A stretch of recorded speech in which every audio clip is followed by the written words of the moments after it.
All right. Hi, So yeah, go ahead, Satish. yeah, I just want to give an intro. I'll just cut it in short. Hi, everyone. Welcome to this UiPath session of Chennai community. And we have Satish Prasad, who is like a expert in both in DevOps and UiPath. He's going to give us a very dynamic session on implementing pipelines of CI/CD using UiPath with Azure DevOps. So I welcome you all for this session. The session will be recorded and will be available at the end of the session. Apart from this, like we are also giving some goodies who are very attentive and answering those questions to the quizzes with Satish. Satish will be using Mentimeter app to ask some questions or quizzes, and the persons who are getting high number of correct answers will get goodies, and the persons who are locally will get some UiPath goodies. So I wish everyone a good luck and have a very interesting session over here. Satish, the room is over to you. Please. okay. Thanks for a quick intro, and let's quickly start about implementing CI/CD pipeline with a UiPath using Azure DevOps. So before to start, I just wanted to give a brief background around why we need to implement a DevOps, right? Why we can't work in a way that we are doing today? Why we need to have a separate technology integrated with the UiPath technologies so that things that we are building will reach to the business user fast. You might have seen in your organization then that you are building a lot many bots, right? Lot many demands are coming from different segments of your organization, and you'll notice that lot of time that you do apart from the building is you are migrating a code from one environment to another environment. You're also creating lot many artifacts, release notes, and all those things, doing some testing, preparing, running the workflow rule analyzer, and interactions with the testing team to understand what went wrong, what doesn't work well, and all those things. So if we implement DevOps, we'll try to decrease the cycles or try to decrease the time spent over all of those areas so that the things that we build will reach to the business user in a faster pace. And that's what we are looking for. So if I quickly talk about what is the agenda today we have, so we'll discuss about what is CI/CD. We'll discuss basically about what are the core terms, because if we talk more about the CI/CD, this session will become too long. And then we'll start understanding how in the RPA the CI/CD can be implemented, especially using the Azure pipelines. There are other tools as well, like Jenkins can be also used, but in this session we'll be particularly talking about the Azure. We'll be also looking about how we can set up the Azure pipeline from the scratch, how to set up an organization, how to set up a project, how to set up the pipeline, what will be the different stages, and all those things. And by the end of the session, we'll look at a complete working demo.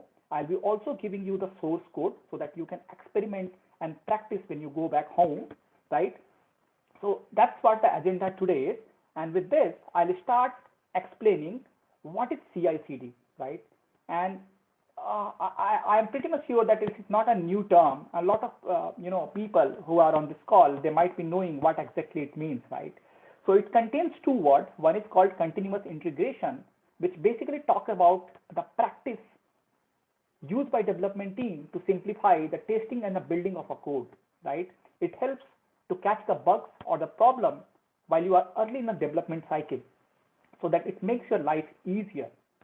You can also automate your test using the test manager, or you can write your test cases in a UiPath Studio and you can run them as a part of your build stages, right?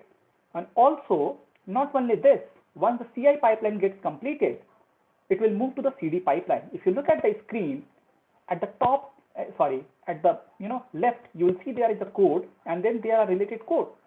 So there might be cases that you are using lot many assets into your process, right? And once you commit the code along with the assets, and you commit the code on the GitHub or any other repository that you are using in your project, the build pipeline will start.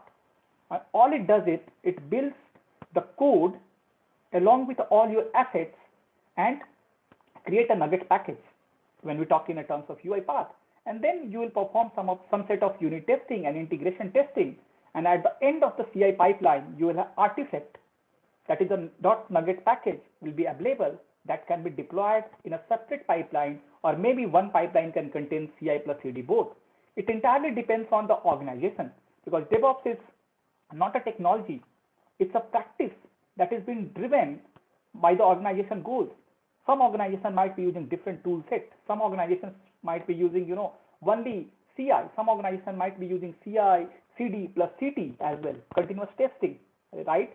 So it all depends on how your organization has implemented these things, right? But more or less, the step would remain same. All you need to do is you need to build a code, you need to test it. Once you test it, put it into Artifactory, and then you promote the code into the higher environment.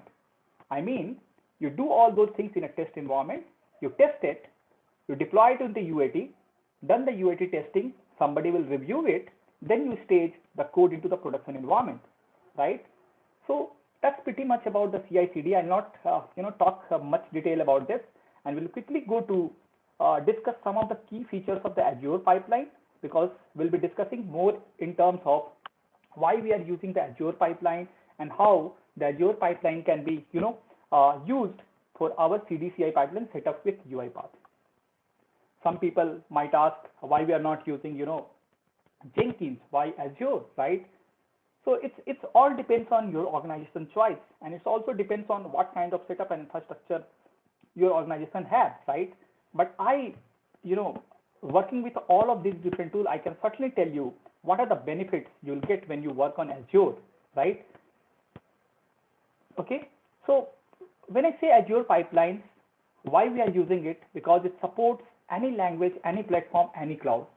You can build, test, and deploy code which is written in any language, no matter what language you are using. And you can deploy the code to any cloud provider, not only on Azure, but AWS, GCP, or in fact, if you have the cloud, hosted on your organizations as well, that means private cloud. It provides a native support for the containers, right? So you can also, work on native container support. It has capabilities to create advanced workflows, right? Approvals, setting up, some sort of, code analyzing that this code having some security bugs, or this code having, some of the features which are missing, and all those kind of things. So it has lot of extensions available on a marketplace, similar to UiPath, that you have many integration plugins available so that you can interact with and automate many tasks. Azure pipeline can be also used to automate and perform various tasks in the pipeline, right? And the most important part, that it's free if you are using Azure pipeline for the cloud hosted build, for the public and private repository. And if you are using in your enterprise, then you need to buy some licenses. But if you are using it for the public and private repository and cloud hosted environment, it's free for everyone, right? Then there come certain terms. And before I go and discuss how we'll be building the code or how we'll be building the pipeline, right? If you talk about the pipeline, what exactly pipeline means? When I say pipeline, recall, structure where you have certain steps to do, right? And all those steps need to be executed based on certain conditions, right? Some condition may pass some events to the other conditions so that other tasks can run, right? So in the Azure pipeline, we have certain keywords called agents, conditions, trigger, expression, jobs, stages, steps, and tasks. These are the building blocks of your pipeline. All you need to do is you need to create a YAML file, not XAML, right? YAML file, which contains the step how exactly the pipeline will work, right? The first thing, let's discuss about what is agent. Agent is nothing but a computing infrastructure, right? Very similar to like UiPath robot, you need one agent that has to be installed locally on your machine where all the tasks can be executed, like UiPath robot. You build a code, but for running that code, you need a UiPath robot. Similarly, we have an agent. So that's an Azure agent. Then you have certain conditions. Say, for example, I want my pipeline to be executed every time when somebody commits the code, or when somebody creates a pull request, or when somebody apply for a merge. Those kind of conditions you can always make, and the trigger works with the conditions, right? So you can define a trigger when to happen what based on what conditions. Then there comes stages, steps, tasks, and jobs. These are logical grouping, nothing. These are logical grouping. So for building a larger block of a pipeline, what you wish to do is you will define a code into the smaller blocks. Those smaller blocks are known as stages. Inside the stages, you will define jobs, right? And inside the jobs, you can define steps, right? Steps could be a task which can use UiPath plugin to promote the code into the orchestrator, or you can use PowerShell, or you can write your own script to move a file from one shared location to another shared location, right? So all these things can be logically grouped into a task. Task can logically grouped into a steps, and steps can be logically grouped into the stages. That's how your complete pipeline will look like, right? Before going to the pipeline, how it will look like, how we'll configure, what are the steps we need to do, let's quickly look at how RPA pipeline looks like, okay? And again, I'll tell you, this is not the exact or 100% fit for all the organizations. Every organization has different need and different setup. For my organization, it might work as it is. For some of the organizations, they need to have more stage gates so that the code reaches to production after verifications or after, putting some additional check, right? If you look at this particular diagram, you will see RPA developer is putting the XAML file along with other stuff in a Git repo. In the Git repo, when we define a Azure pipeline, we'll create a YAML file. That YAML file will nothing but contains the steps or stages that we need to perform to migrate this particular code into different environments, or to perform testing, or to release something into the different stages, right? That YAML file will contain all those pipeline instructions. Then Azure pipeline will run on the basis of the YAML file structure, and it will return you the Nugget package that is known as artifacts, right? So artifacts is nothing but your Nugget package in this case. There could be a scenario that you are using a library along with your, UiPath library, right? So you could have two artifacts, or you could have multiple artifacts, or there could be example where you need to, have a template for reports and all those things. So it's not only that Nugget package is called artifact. Everything that need to be shipped from one environment to another environment is known as artifact, right? Once the artifact is created, there might be a scenario that you are doing a testing after the deployment. There might be a scenario once you deploy a code into the dev environment, you perform unit test, but integration test you do into a different environment, maybe in QA, or in some organizations there might not be a QA, but dev, UAT, and production, there are only 3 environments, right? So the setup which looks at the right side of the screen may not be necessarily in exact form and shape. Some team creates 2 pipelines, one pipeline for CI, another pipeline for CD. Some team, also talk about, do we need to create a different YAML file for a different, projects and libraries? All those things I'll take here. I'll explain this. But all I wanted to say here is, when you create a separate pipeline, especially for the build and release, what I'm saying here is, you can create segregation of build and release tasks. In the build, you will put your, creation of a Nugget package plus test cases. What are the tests you need to run? And then you can also include workflow analyzer. You can also include Sonar cubes, right? So that you see that your code is good to be deployed into production or not. Those kinds of things can be put into CI pipeline.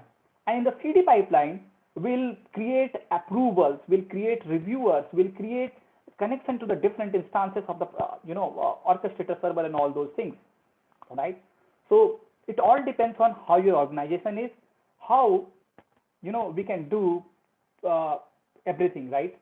Coming to the Git repo, Azure supports different kind of repository. It's not only that Git repo is supported. You can also connect to different kind of repository. For this demo today, or for this example, I'll be using GitHub, but you can also put your code in an Azure Git repo. That's there, right? So I think I am able to help you to understand how the typical workflow will look like, but this workflow will be different for the different organizations. Some of the organization might put, additional workflow to include workflow analyzer rule for the code review. Some of the organization I have seen in the past that they have included ITIL practices as well, creating of a ServiceNow ticket during the build pipeline, right? And then we'll also see how we can run the automation test cases and all those things. Okay, so let's quickly go and move to the next slide, and then we'll discuss about how we can create a pipeline for the Azure setup that we are going to do, and how it is different from the UiPath test automation and test manager. I'll tell you. Test manager and test automation is nothing but the way how you can conclude and integrate the test, right? But this is also about promoting a code from one environment to another environment, right? That is not the capability in the test manager. Test manager is used inside this pipeline activity so that you can test the code before it moves to higher environment. All right. So for setting up the Azure DevOps, what all things will be required? The first thing we need to understand. The first thing that we need is we need a version control system. That could be GitHub, that could be Bitbucket, that could be Bitbucket Cloud, that could be Azure Repos, that could be SVN or anything where you are keeping your code. You need an Azure DevOps organization setup. This is a free. So if you don't have, you can go and create it. All it takes is your email address and you will get your organization set up. I'll show in the example, so don't worry about it. And the other thing that I would like to highlight here is, although Azure supports all type of build agents, but for UiPath, some specific tasks, not all, we need a window-based agent. And that's the reason in this example, I'm going to use a window-based agent, but you can use your Docker agent or you can use your cloud-hosted agent as well. And then you can create your Azure pipeline into the project folder itself, or you can use a screen to do it in a classic editor way, like typing of words and all those things. So these are the two options you have available. You can use Azure pipeline using YML syntax, or you can use a classic builder plugin that will be shown on the screen, and you can configure the settings and automatically YAML file will be created. So these are the two ways of doing it. Other thing that we need to talk here is you'll need a build agent, right? So build agent is where if you are running your pipeline or your machine, you need to install build agent on your machine so that all the information that the pipeline is doing, it will be sending, that how much time it has taken and all those kind of stuff, right?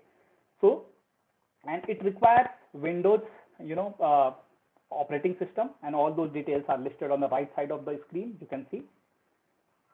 Other thing I would like to talk here is, for setting up this pipeline, you need to have admin access so that you can get the API keys for your orchestrator. Or if you don't have, you can ask your administrator to provide the API keys, right? We'll use our orchestrator service connection. I'll be using 3 tenants into this example, which is dev, UAT, and one is a default one.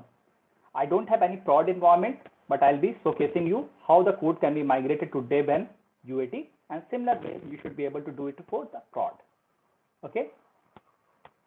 Okay, so let's move to the next slide and talk about how easy we can build a pipeline using the plugin that UiPath has given. So UiPath has given a plugin, or you can say extension, which is available on Marketplace, that helps you to perform all of these tasks. These 5 tasks, right, can be used to perform any number of steps, right? So let's quickly and briefly talk about these extensions, because I'll be showing you exactly how it needs to be used into the workflow. But UiPath run job is used to running a already deployed process on the orchestrator. If process is already there, you can run it using UiPath run job. UiPath manage assets is a way through which you can create assets. Remember example you might have, where you have lot many assets to be used in your project, and you go and manually create one asset, or you share a screen with a production team saying, hey, could you please go and create a one asset because this needs to be used in this automation. You have a long list of assets. So all those you can create by putting them into a CSV file. what we'll do, for example, we'll create a CSV file, and in the CSV file, we'll create that assets, and that assets will be created to the orchestrator using this pipeline. And if you can create one, you can create any numbers of, assets. The only catch there is, for the credentials, there are some securities and best practices that need to be followed. So I personally avoid creating a credential asset, but apart from that, all assets I use to create using this CSV file. Then there is a third extension which contains the UiPath pack, which enables you to package the existing project into a Nugget package. Then there is a UiPath deploy, which will deploy the Nugget package that you generated using UiPath pack to the orchestrator. And then the fifth task is UiPath run test, which will run the existing test case on the orchestrator, or it package deploy and the run test cases all in a one go. So there are different ways of doing with the UiPath run test. For UiPath run test to be executed, you need to have test robot license, right? And for that, you need a UiPath Studio Pro. Other thing I need to tell you, out of these 5 tasks, only 2 tasks, which is UiPath deploy and UiPath test, will require you a service connection. Apart from those, other tasks can be completed without connecting to the orchestrator. So even if you don't have the orchestrator connection, you can still do those. And that's what I have written on the slide at the right side. All right, so this is how you can use the marketplace extension that UiPath has built. UiPath has a market extension also for Jenkins and also for the Azure. But the Azure one is a pretty easy to configure, and all it needs is just to paste some values from your orchestrator to the setting tag, and then it will be done. It's a pretty easy. And this is the sample YAML file or the example which is available on a GitHub, and that I'll showcase you during the example. So with this, I'll in the slideshow here, and I'll go to the actual demo part where I'll showcase you how to create an organization first, how to create a project, how you should be able to import your existing YAML file, what all configurations you need to do, how you can define the stages and everything. So I'll stop a presentation here, okay, and I'll go to,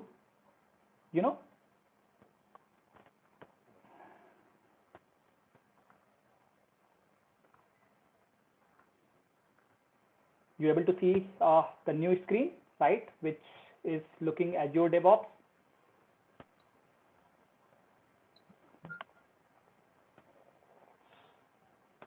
So the first thing that you need to do is you need to create an organization. You can create a new organization using this. When you sign up on dev.azure.com, you will land up here, right? And you need to create, first thing is organization. So you can create organization clicking on this organization, and then it should be able to create an organization, right? I'm not going to do it because I already have 2. And then once the organization is created, you need to click on the organization and you need to create a new project. So I'm going to create a new project, and how it will work, I'll explain you. So first thing that you need to do is click on the new project. I'll say this project name as test, okay, and I'll say description as test, and I'll set this as a public because I have no PII information, so anyone can see it. And once you create the project, you will land up here, right? Before doing anything, there are certain things you need to know and you need to create, right? The first thing that you need to do is you need to click on this project settings, okay? See this step carefully because this is the most important part of this entire demo. You need to understand from where you can configure what, okay? So the first thing that you need to do is go on service connection. If somebody is not speaking, please go on mute. Yeah, thanks. So the first thing that you need to do is you need to go on service connection and you need to click on service connection here. And you need to type UiPath orchestrator connections. So when you click here, and it will give you all these fields. those fields need to be populated using your existing details. So for this, I'll bring my orchestrator here. I'll continue here and I'll tell you how exactly this needs to be done.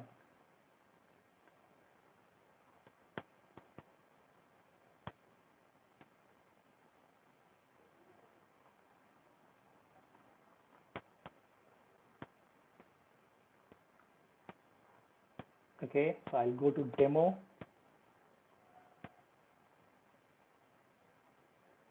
Sometimes it takes a while to load. And then what you need to do is you need to go to the admin if you are admin of your organization. And these are the 3 tenants we'll be using for demonstration purpose today. This tenant is where we develop a code. From this tenant, we'll migrate the code to dev and we'll migrate the code to UAT when the test looks good, workflow analyzer run looks good, and also code do not contains any security violations. So when you click here and on the orchestrator, if you click here, this page will come. By the way, this is for the cloud, community edition, right? For other editions, you need to work with your administrator to get this. So you need to copy all of these details, especially the account logical name, tenant name, and you need to put it into the other screen that I was showing here. So you need to put the orchestrator URL and you need to select token-based authentications, account name, API key, tenants, and all those things. And the moment you save, Azure pipeline will be connected to your UiPath orchestrator. That's the first step you need to do. After that, you might need to perform some other settings, right? So I'll quickly go back to the testing project here. And then in the testing, you might need to create an environment. So say, for example, we are doing this for 2 environments. So I'll simply create a dev environment and say this environment is dev. And then I'll again create and then we'll again create a UAT environment. And you should be able to add the resources inside them. So this is how you create an environment. Okay. After you create the environment, sometimes you also need variables, right? Like what is the folder path, what is the CSV file, what is the folder path on the orchestrator, all those things. So for those things, you need to go to library. And in the library, all the variables that is used inside a pipeline need to be grouped, right? You can group them on the basis of project, or you can group them on the basis of, if certain department have same set of, variables to be used, you can group them. So I'll create a group, say anything X, Y, Z, okay, and save here. And it's not allowing you to save because you need to add a variable here. So I'll say folder name is one variable. And you put a value shared. And then you save it. So once you save this, this group will be available into your pipeline to access all of these variables which are defined here, right? So this is how you set up. So all the basic setup has been done. So what we have done is we have created one organization, we have created one project, we have set up a connections with the orchestrator so that we can publish the code there, and we have created a variable group so that in case we need to add more variables, we should be able to do it. Now the next thing we need to do is we need to define a pipeline, which is the main thing of this today's session. As I told you, for creating a pipeline, there are two different ways. The first thing is that your repo is already having a YAML file, or your repo do not have the YAML file, right? So you can click on the create pipeline, okay, and then it will ask you where is your code. So you need to tell my code is on GitHub, or my code is on Azure, or my code is on Bitbucket Cloud. There are other options available, but for that you need to include the extension and you need to enable them first, and then you should be able to see those. By default, this comes with these many, which is sufficient enough for everybody.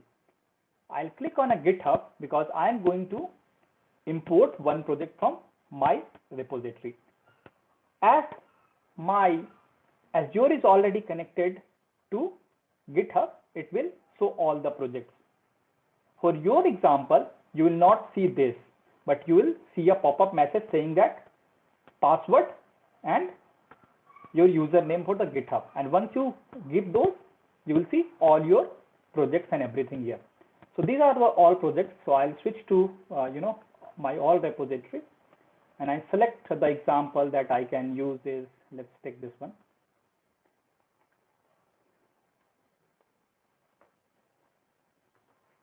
This is how it asks for the password, and it will ask you to allow and install. And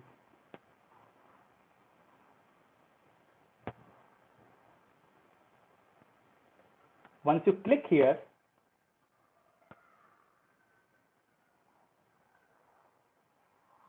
you will now see this window. Okay. Now you have two options. One is a starter pipeline, another one is existing Azure pipeline YAML file. So if you don't know anything about YAML file, you can use a starter pipeline. It will automatically create a YAML for you. If you have already created, you can use this one. So for sake of simplicity, I'll use this one. And this will open this template kind of a structure where you can change your things, right?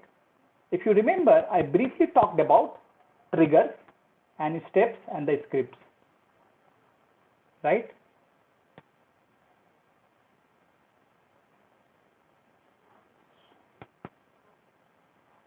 Okay, so you can change these details and use it as you wish. For now, I'm trying to explain you the extensions. Those are provided by the UiPath. We are interested in those. There are many things available which can help you to, say for example, sending notification on Slack, sending an email on Outlook, sending a message on Teams. So many extensions are available for Azure pipeline, right? So I'll select this UiPath, here, and all those 5 that I have explained you previously, you can see them here, right? And all you need to do is you need to select the UiPath deploy. And once you see a UiPath deploy, it will ask you for the existing connections, and you give the package path where the path is and the orchestrator folder and the environment name. It will done. It will automatically create your things. So I'll explain you these all details, but I'll go back to my existing example because I cannot write all of these in front of you. It will take a longer. So that's the reason I'll take example which is already created. So I'll go here on my existing pipeline, and I'll try to explain how the pipeline will look like. So before somebody has scribbled it, I don't know how to remove this. Can I clear? It will remove everything. Clear all drawings. Yeah. Thanks. Okay. So, okay. So this is my, pipeline would look like, and this pipeline has these many stages, right? And I'll show you the code, but before that, I will try to explain and visualize it, what exactly we have done, and then I will showcase you the demo. Okay. So in this pipeline, we have created, 1, 2, 3, 4, 5, 6, and 7 stages.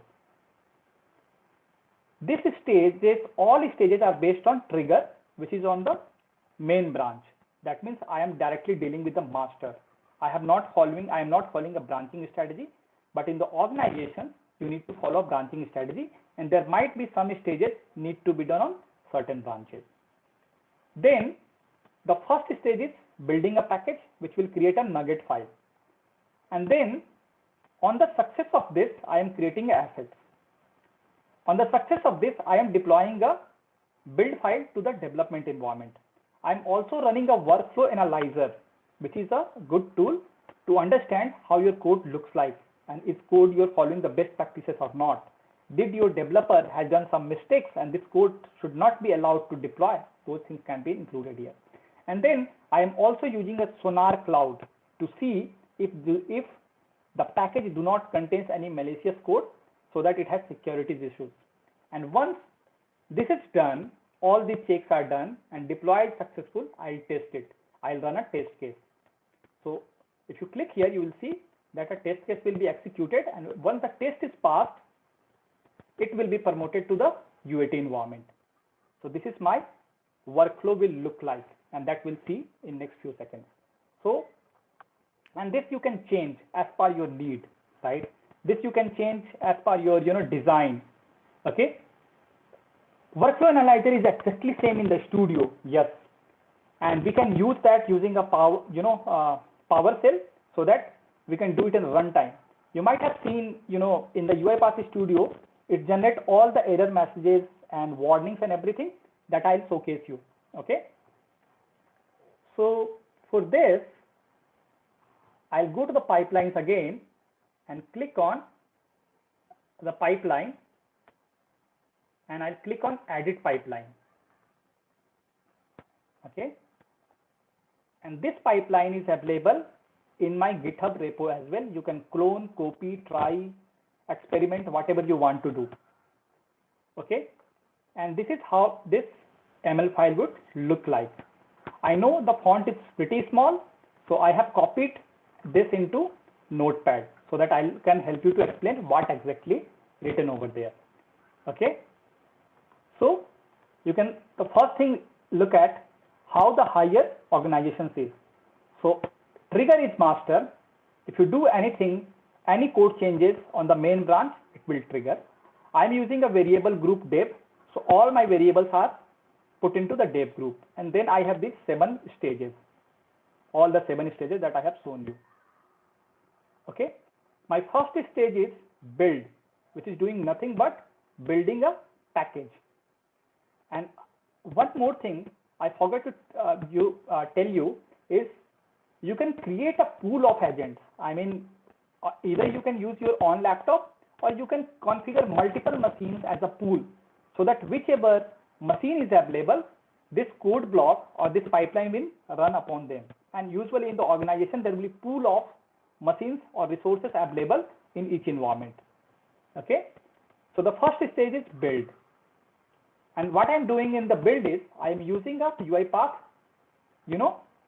task, which is UiPath pack. If you remember that from the screen, it asks you for certain inputs. And these are the inputs that I have shown you on the screen. I'm using auto version so that it will automatically create a next package versioning system. This is a path of a project JSON file, and this is a special variable which is used inside the pipeline. So everything special variable can be accessed using build.source directory, build.artifact staging directory, these are special variables. They have some special meaning and they point to folder structure. I'll showcase you in few seconds. So this is my JSON file. Dev is a global asset, and we can define a process specific and project specific as well. So we can configure which pipeline can access which variable group. Okay. So in the orchestrator connection, we have said UiPath dev, and this is the output path where my code will complete and publish the nugget file. So this is my first stage, which is a build. Second stage is creating assets. Okay. And creating assets, what I'm doing is inside my code, I have put one assets.csv. So I'll bring the code that I am going to demonstrate you during this CI/CD pipeline. So my project will look like this. And inside the project folder, it's pretty simple structure. In the data folder, what I have done is I have configured this asset.csv. By the way, you can configure any share folder location, any folder location from internet as well. It's not necessary to keep them here, but for the sake of simplicity, to help you explain, I have put them here. And then I have also put this workflow analyzer PowerShell script, which will generate the workflow analyzing result on the basis of this project. So this is my project will look like. Project is pretty simple. All it does is addition of a 2 number. I have taken a very simple example. I have defined first as a 1 variable, second, and then I am doing a sum. Then I have created a test case.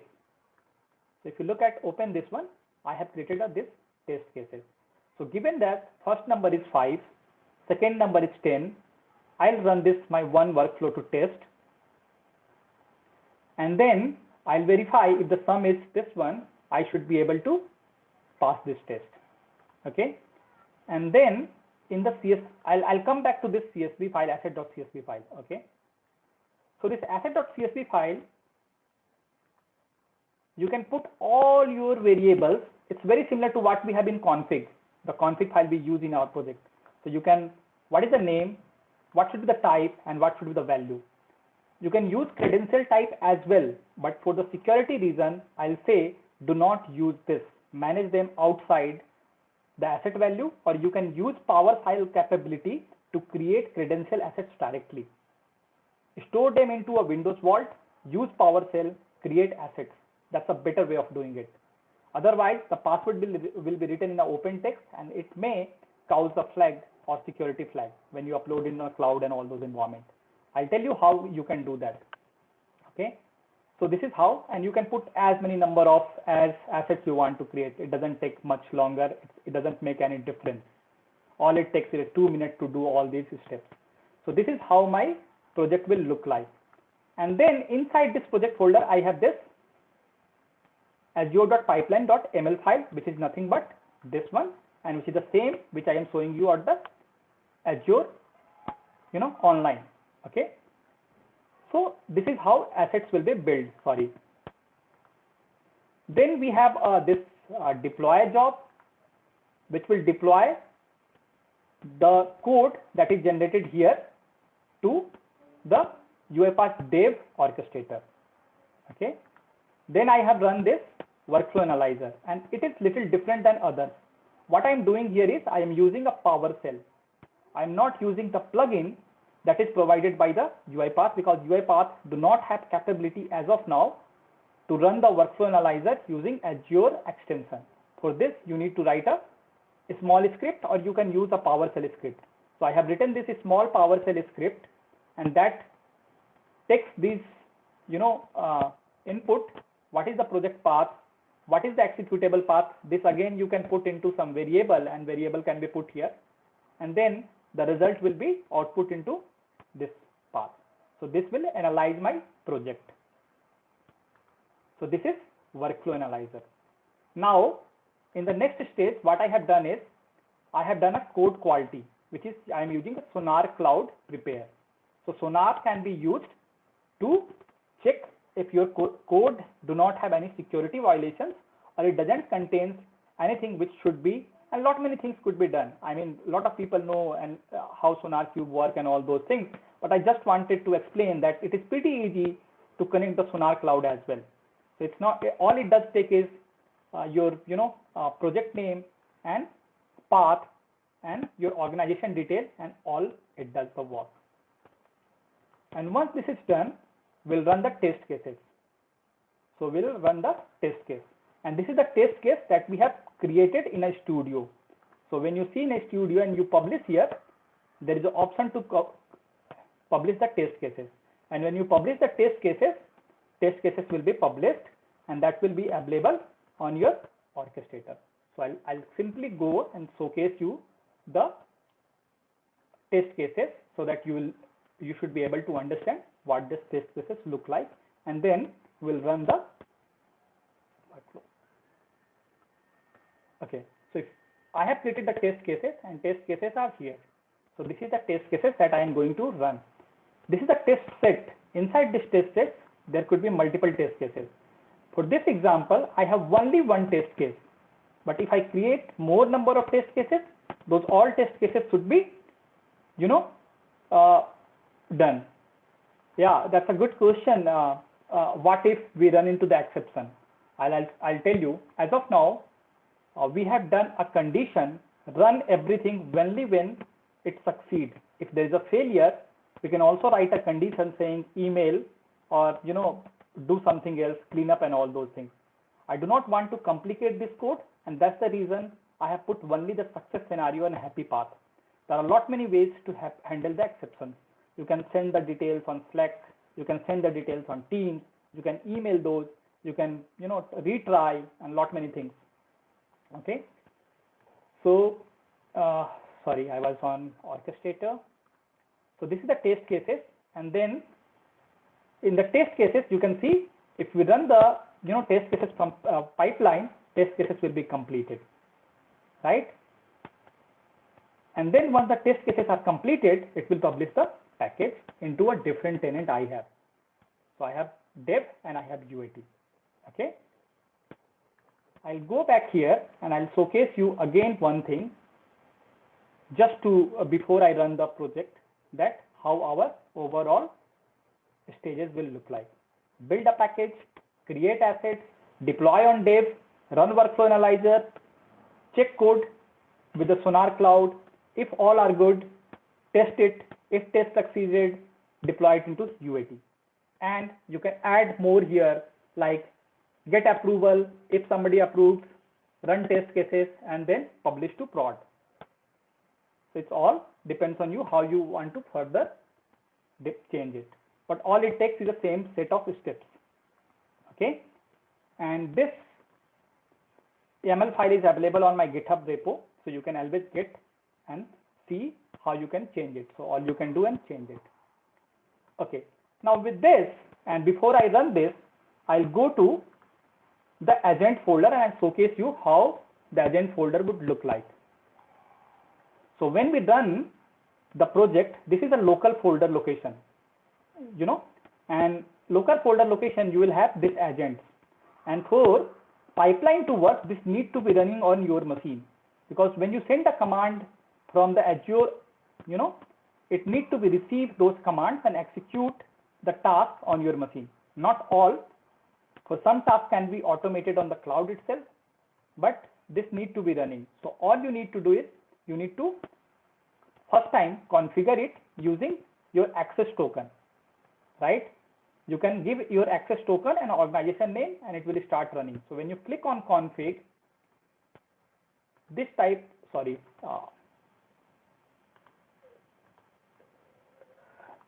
this type of window will come. Okay. When you first time run a config command, it will ask you for the URL of the server and it will ask you for the personal access token. And when you give those two information, it will get connected. And now when you run something, it will also list all those steps here. That it's running build package, it's deploying package, it's running a workflow analyzer, it's creating assets, it's all those things. Okay. So this is how it should look like. Okay. I'll quickly go to the dev and showcase you that we don't have anything, so that you know that once the pipeline gets completed, it will create assets on all those things. Okay. So we have one asset here, this one. I'll delete it. Okay. And I'll go here in the package. So you can see this package. But what I'll do is we can note this version number that is ending with 4.1. So next time when I publish, I mean when we run the pipeline, it will be automatically upgraded, right? All good? All right. So now running the pipeline, I can do it in two ways. All what I can do is I can do some changes here in the code. Let's type a log message. Just type a log message saying info and say, here we go, right? And I'll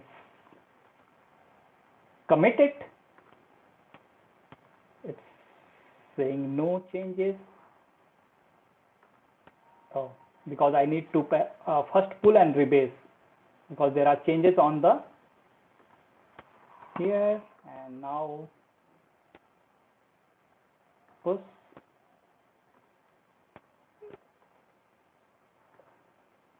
I don't know why it is not saying it's commit. There is change I have done. Let's do another thing. Let's create a new workflow file. Sometime it happens.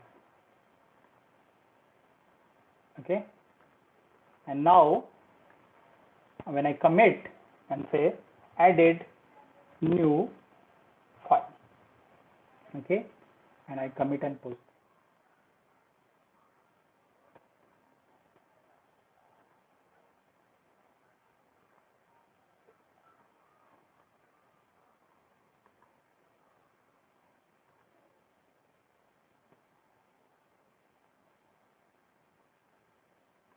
Now you will see that code will start running and the pipeline will be, you can see, added a new file. Just now it got triggered automatically, and we can see that it will start running, and you will see all the status will be start running. And at the same time, you can also see that those tasks are coming here, right?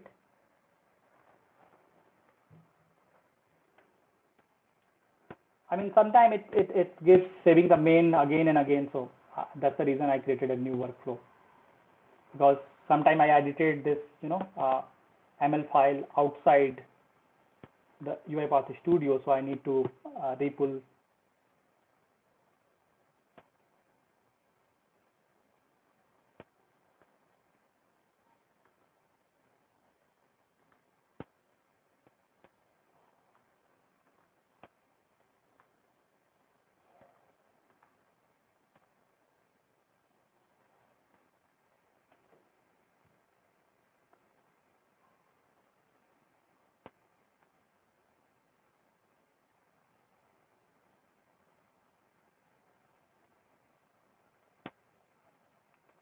And you can also see the details of jobs. So you will see that these are some which are completed, assets are created, deploy the job is this, analyze project is workflow for CLI. I know there are some errors, right? I have not, put the conditional statement so that it will fail and it will continue to do these things. Otherwise, what you can do is you can create some, condition here just to, say that run this only after this succeeded. Okay.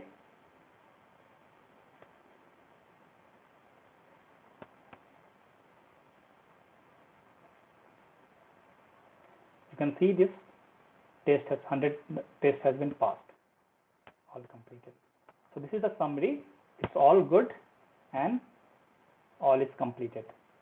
Now we'll go to the agent folder and I'll showcase you what exactly it has done. So it has, in the drop folder, it has created the Nugget package. It has created the test result that we have tested, and it's also created the workflow analyzer analysis file. So this is the analysis file that has been generated. It will tell you what all issues your project has, right? And you can design your,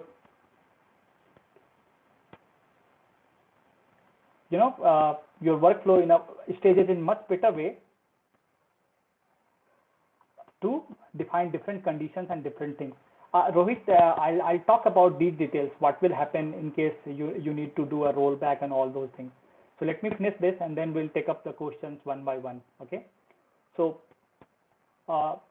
you can see that this is a Nugget package created and this is the test result that has been created here. Test result is saying that test contains this, it has passed, it has taken how much time and all those things. You can see the logs and all those details, right? Also, one thing I explained you here is we have also done a Sonar Cloud analyze. So you can also check the details of how your code look like on the Sonar Cloud platform, because I have integrated that and it will show you that it is code quality is passed. So this is something which is advanced topic, but some people prefer to do some analysis using your Sonar plugins. Right, now we have done this and somebody is asking why if it is failure even if this is published, because we have designed a workflow in such a way, right? It all depends how you want to do if something goes wrong. If something goes wrong, I have not designed anything. Probably I could have created an exception flow saying that send an email, right? Because every time when the deployment happens, you will get an email as well on your configured emails, right? And there you should be able to talk in a more details how your build is success or failure. So this build is success.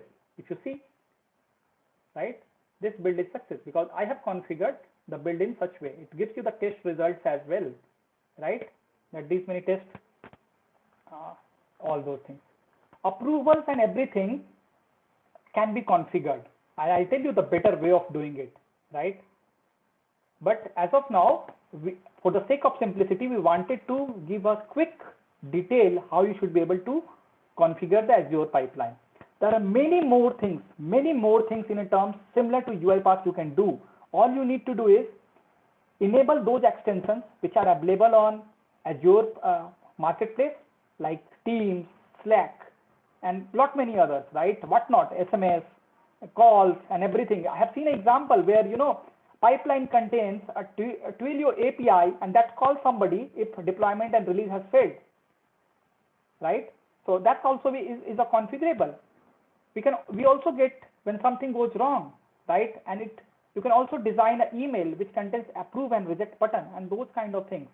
But my intention was here to help you to explain how Azure pipeline and UiPath can interact with each other.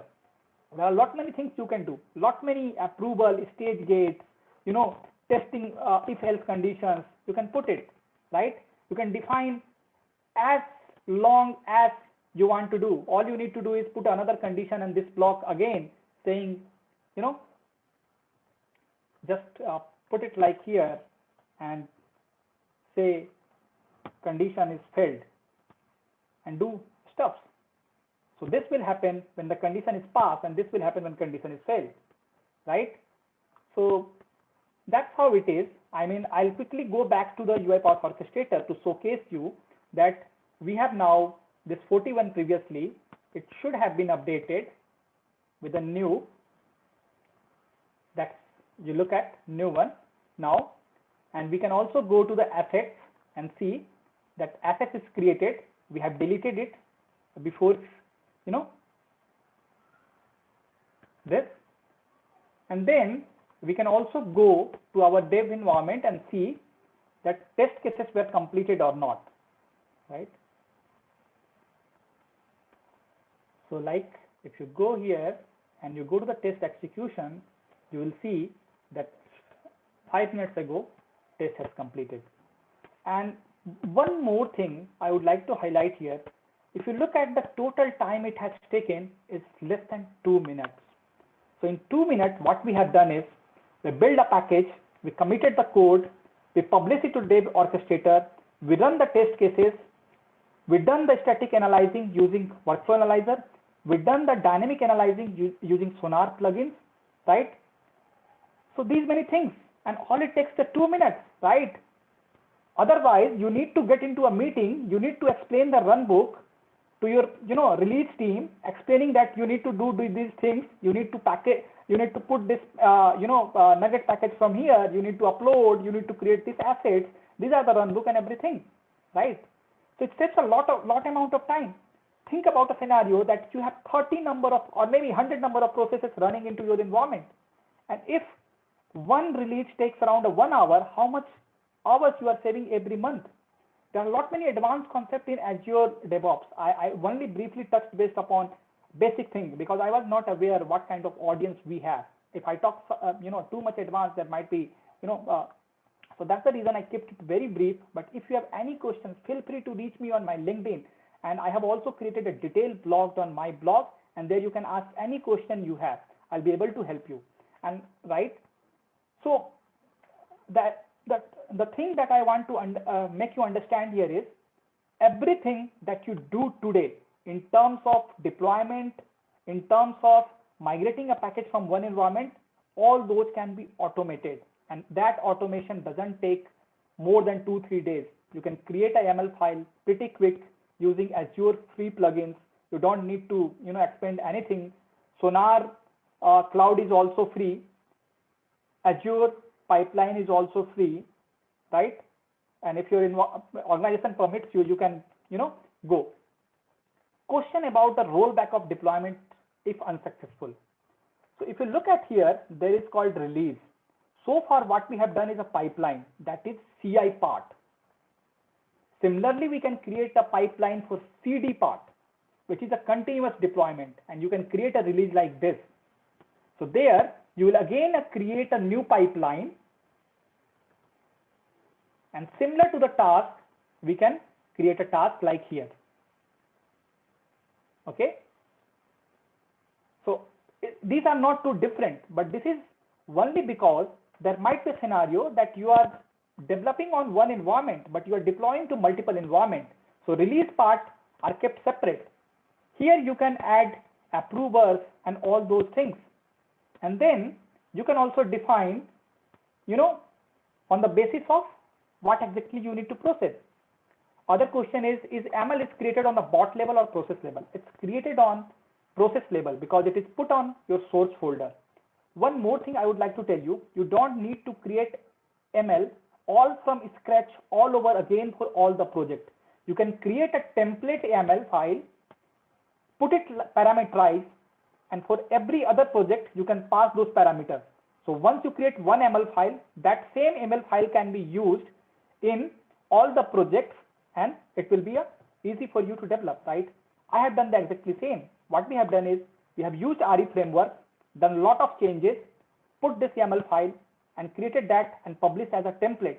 Every time my developer create a new project, they pick that template file that contains everything, that contains ML file, that contains test cases, sample test cases and all those things. And that helps and save their time. They don't need to write an ML file at all. All they need to do is tell me, or they need to create the assets in the assets, CSV, and they have to tell me what all variable they are using. And I configure those variables. Task is done. Right? So with this, I hope I'm able to, explain pretty good. But let's see how you are able to understand this. So I'll quickly present, some of the quizzes we have. And as we talked about that, we have some goodies to get. So ready for quiz, and then I'll take any other questions that you might have. Okay. So let's quickly start. For this, I guess you all know you need to go to the menti.com and you need to enter code that will be shown on the screen, right? So here we go. The first quiz coming up in front of you. I'll close this just to avoid any distraction.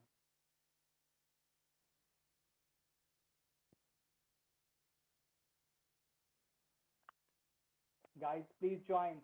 It's still waiting for players. So all you need to do is you need to go to the menti.com and use the code 40754055. Great. We have few participations still waiting. Should I go ahead and start? Oh, let's give 30 more seconds.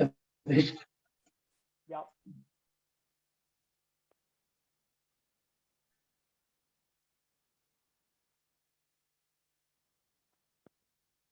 Okay, people coming up. Yeah, guys, please join. Otherwise, goodies will go to Satish for this amazing session. It was really great session, Satish. Yeah, and I'll drop a code in chat box as well if somebody is finding difficulty to see the code. It's written all over the top at the screen. It's 40754055. All right. So let's quickly enter into the quiz. Should I go and press enter? I think we should start.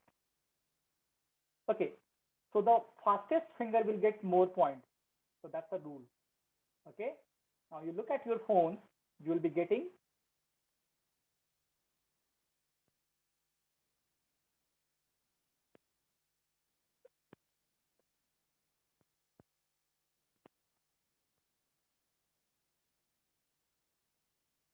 all right. I'll go to the next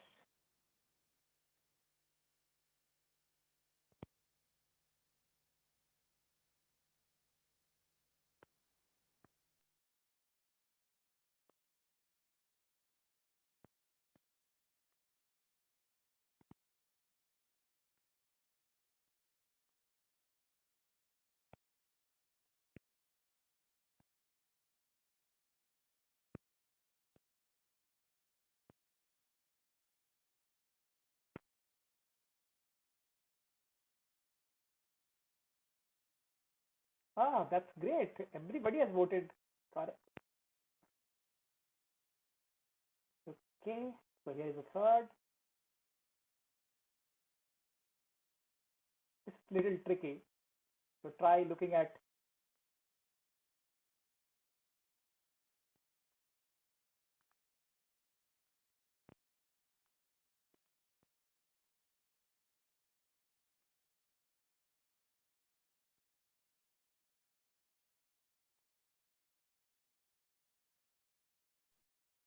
Okay, so I'll move to the next screen.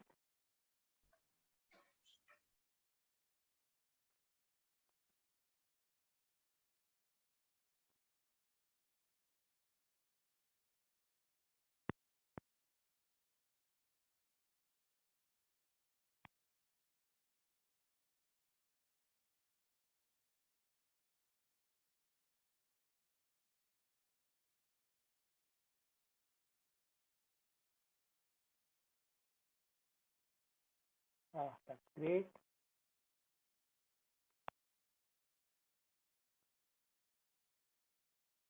So this is the last one.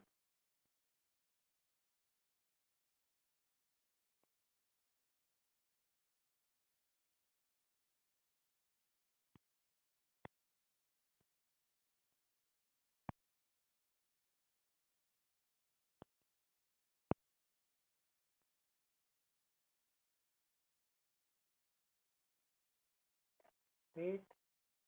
Let's move to the next and see who is the winner.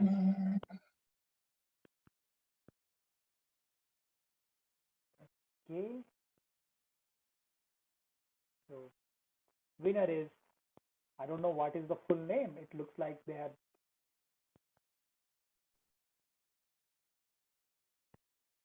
Who is this guy? Can you speak?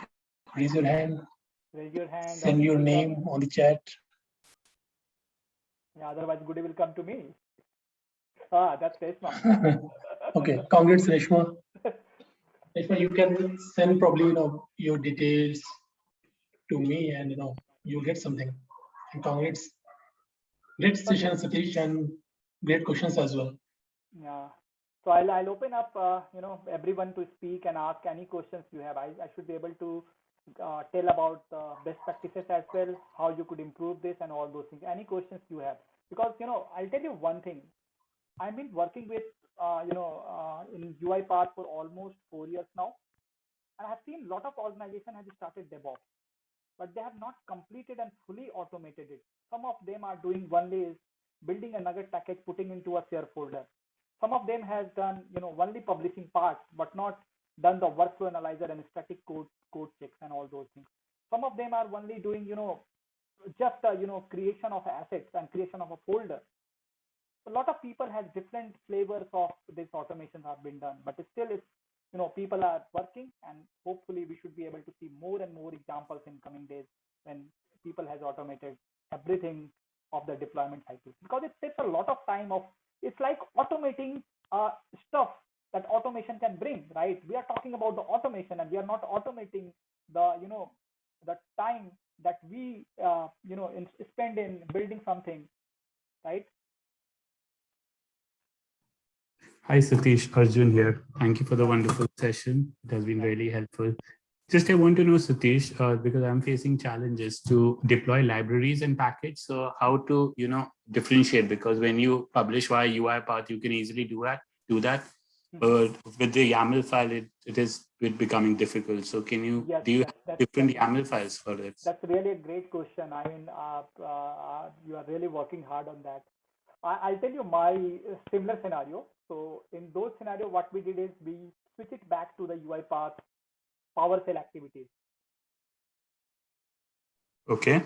So you can use the UiPath PowerShell. All you need to do is, I'll give you the example how PowerShell can be done. I have one example. Let me bring that to screen.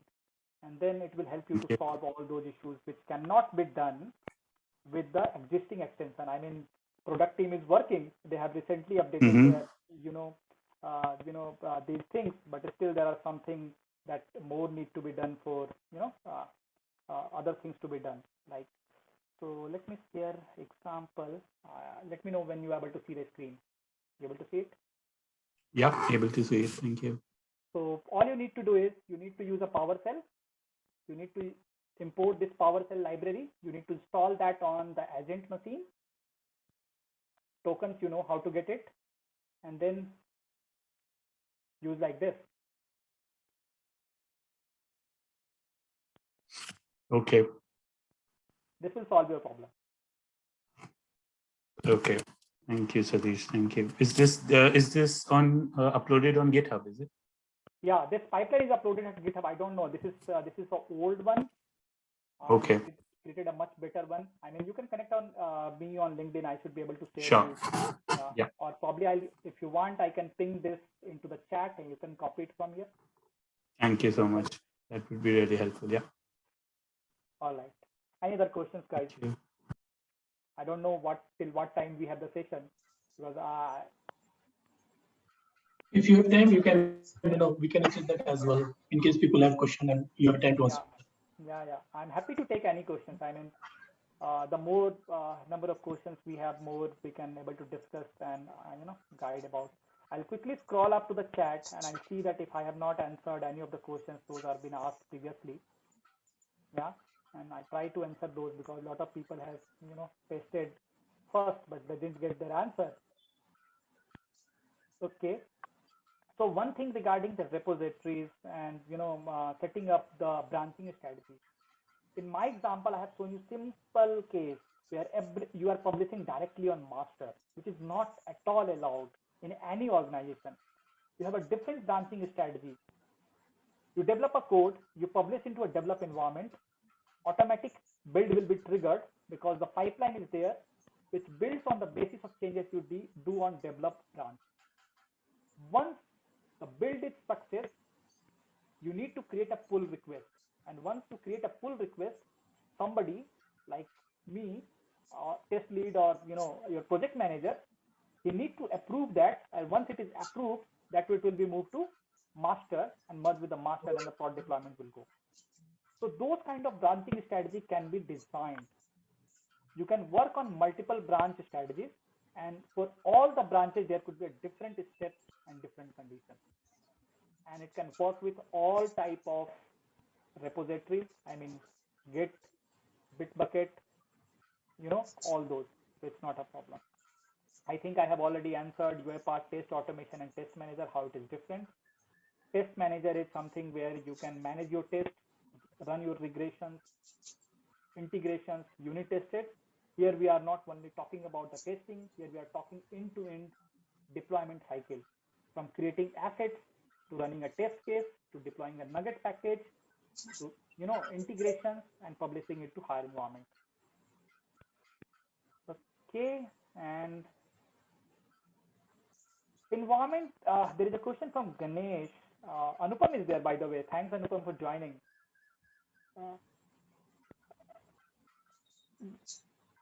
Ganesh has asked, your environment name should be development and user acceptance test environment. You can create anything what you want, right? I simply type 3-letter words. You can create environment, and all you need to create different environment. Reason being, different resources and different build agents will be linked to a different group of pools, right? And that group of pool will belong to different environments. Say for example, in dev I have 3 build machines, and in UAT I have 5 build machines, but in production I have 10 build machines, right? So that you can manage by yourself. All right. Workflow analyzer I already answered. It is the same workflow analyzer. All we're doing is we are using that through the command prompt instead of doing it from the studio. It works exactly same. It will take care of all the rules that you have defined and all those things. All right.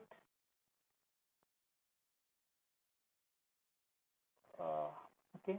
I don't think we have any other questions. So I think we are good to bind the call. If anyone have any questions, please feel free to ask.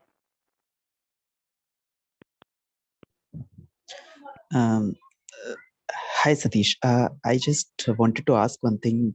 As we are using UiPath's that workflow analyzer and all, so will we need MSI installed somewhere, or means how it would be?